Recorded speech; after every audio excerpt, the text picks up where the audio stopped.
Indian railways లో అదో super cap రంగంలోకి దిగిందంటే అసాంఘిక శక్తుల ఆట కట్టినట్లే. ప్లాట్ఫామ్స్ మీద కదులుతూ అనుమానితులను క్షణాల్లో పట్టేస్తుంది. అదే ఏఎస్సీ అర్జున్. దేశంలోని తొలిసారి విశాఖ రైల్వే స్టేషన్లో ఈ రోబో సేవలు అందుబాటులోకి వచ్చాయి. 360 డిగ్రీస్లో సెకండ్ల వ్యవధిలో ఏఐ ఆధారంగా వందల మందిని స్కాన్ చేస్తుంది. 10 లక్షలకు పైగా ఇమేజెస్ డేటాబేస్తో ఆర్పీఎఫ్ కు అసిస్టెంట్ గా స్మార్ట్ సేవలు అందిస్తోంది. బాంబ్ డిటెక్షన్, డిస్పోజబుల్ వంటి విపత్కర టాస్క్లను అత్యంత చాకచక్యంగా ముగించేయడం అర్జున్ స్పెషల్. రైల్వేలో తొలి రోబో పోలీస్ సేవపై మరింత సమాచారం మా ప్రతినిధి రవిచంద్ర అందిస్తారు. అర్జున్ ఆన్ డ్యూటీ ఈ పేరు వింటేనే ఇప్పుడు రైల్వే స్టేషన్లలో తప్పులు చేయాలనుకునే వారికి గుండె హడలెత్తిపోతుంది. తొలిసారి భారతదేశ రైల్వే చరిత్రలో ఒక రోబోట్ సేవలను అందుబాటులోకి తీసుకొచ్చారు. ఇది అర్జున్. ఈ సర్వీసెస్ విశాఖ రైల్వే స్టేషన్లో ప్రథమంగా స్టార్ట్ అయ్యాయి.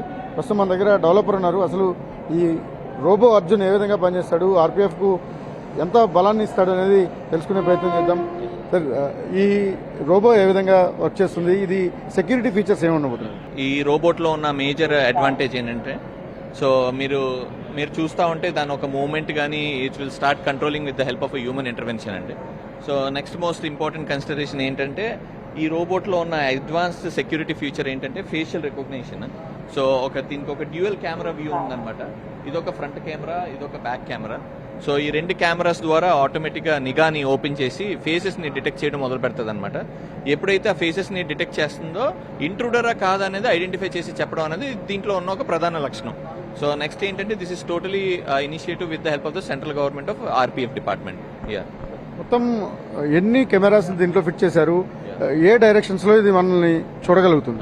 So actually this has a direction of around like 0 to 360 degrees దాకా మనకు ఆటోమేటిక్గా రోబోట్ ప్యాట్రోల్ సర్వీస్ అనేది జరుగుతూ ఉంటుంది. So next most important consideration ఏంటంటే, ఈ ప్లాట్ఫామ్ నెంబర్ 1కి ఎంగేజ్ చేశారు దీన్ని. సో ఒక పర్టికులర్ లొకేషన్కి చెప్తే ఆటోమేటిక్గా ఒక లొకేషన్ నుంచి ఇంకో లొకేషన్కి ఆటోమేటిక్గా వెళ్ళేసి మీకు వెనకాలకు వస్తుంది అనమాట. This was the initiative here. ఈ సూపర్ కాప్ రైల్వేల పరంగా ఎంత సెక్యూర్డ్ గా పనిచేయగలుగుతుంది? మీరు ఒక మనిషిని చూడగలుగుతున్నారు, ఒక మనిషిని మాత్రమే చూడగలుగుతారు. ఇంకో ఇద్దరిని చూడాలి అనుకున్నట్టయితే 2 కళ్ళు ఒకవైపు పట్టాలి.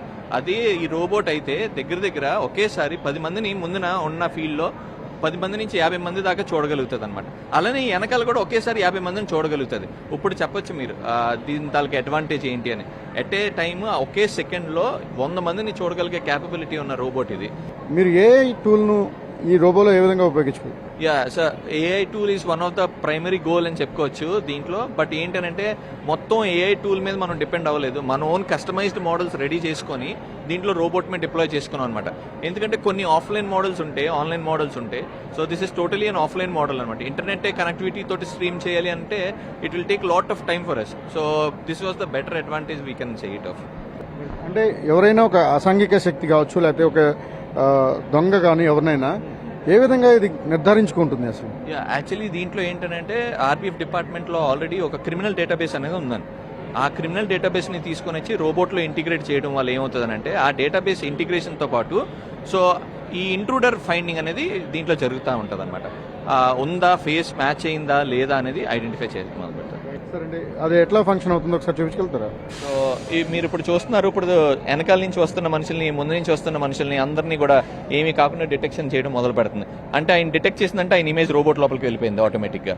So the same way face detection ఉంటుంది, రికగ్నైజేషన్ ఉంటుంది, అలానే అనౌన్స్మెంట్ ఉంటుంది. జనాలకి ఎవరికైనా అనౌన్స్మెంట్ చేయాలనుకున్నా కూడా we can do it of announcement. So జనాలకి భద్రత, సేఫ్టీ గురించి అన్నట్ల గురించి కూడా మనం అనౌన్స్మెంట్ ఇవ్వచ్చు. ఎనీ ఎమర్జెన్సీ సర్వీసెస్ ఉపయోగించుకోవచ్చు?